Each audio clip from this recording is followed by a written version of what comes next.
Hello there, I'm Greg. Welcome to my channel, Midnight Oil Software. In this video, I'm going to be talking about something called collisions.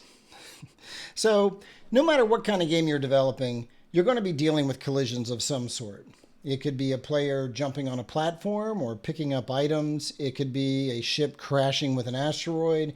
It could be shooting an enemy ship or attacking an enemy player. So much of our game development involves collisions of some sort. And so to demonstrate this, I've set up a little sample project here. You can see I've got 3 objects, a player, an enemy, and some pickups called bonus. And if you look over here in the hierarchy, you can see that each item has a sprite, a rigid body, some type of collider depending on its shape, and then a simple script.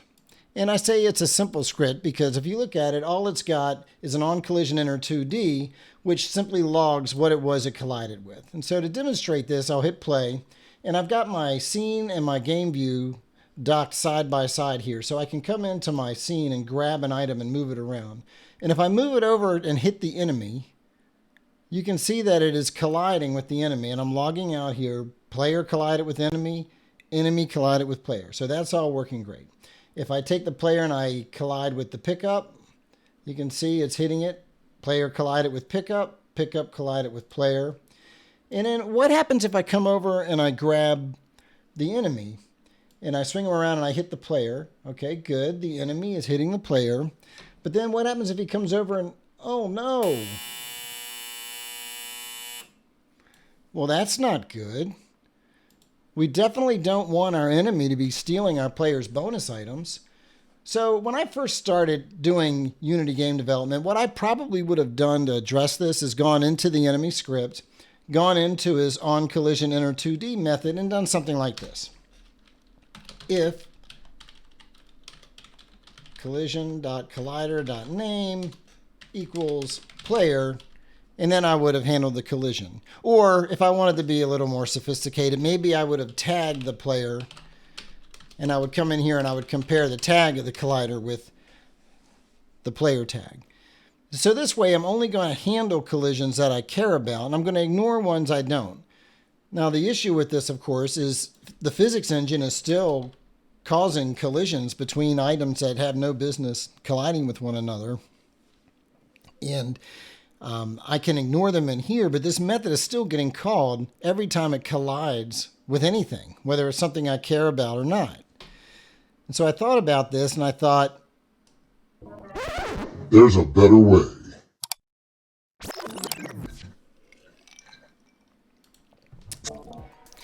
So what is this better way?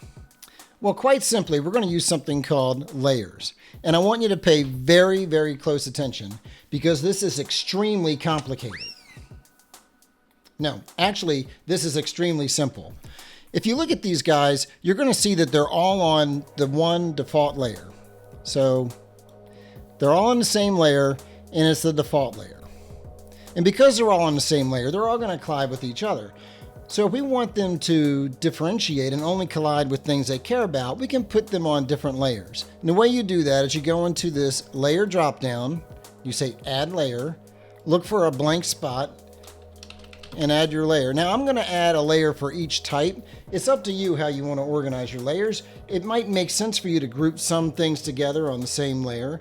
For the sake of this demo, I'm just going to create a separate layer for all of them. Like so. So we have a player layer, an enemies layer, and a pickups layer. So now if we come back here into our player object and we assign him to the player layer, and then it's asking us if we want to assign this to all of his child objects as well, and we'll say yes. And we'll do the same thing for our enemy. Put him on the enemies layer. And the same thing for our pickup. We'll put him on the pickups layer. So now, the other thing we have to do is go in to our project settings and go into physics 2D. And then if you scroll down, I've already done this because I was preparing this to make this video, but I have it so pickups only collide with players, enemies only collide with players, okay? But players collide with both. And they also collide with the default layer because maybe the ground is the default layer, and if this is a player that's running around, you don't want to fall through the ground. But anyway, for the sake of this demo, players collide with enemies and pickups, but enemies and pickups only collide with players, not with each other. So let's try this out. I'm going to grab my player. I'm going to drag him over here and hit the enemy. And what's going on here? I have no idea why it didn't register that initially. But you can see the player is colliding with the enemy. And he's colliding with the bonus items. Great. Now let's grab the enemy. We already know he collides with the player. But what happens if I... Ooh, look at that. He's no longer stealing our bonus items. So there you have it. Success. So hopefully you found that useful. That could be a useful tip for you in your games. If you did find it useful, please do me a favor and click that like and subscribe button. It'll really help me to grow my channel. And I also want to remind folks that I've started live streaming my game development, usually at lunchtime during the week, 2 or 3 times a week at 12 noon Eastern time, and maybe once or twice a week in the evening. So just click that notification icon if you can be alerted when I go live or the next time I post a video.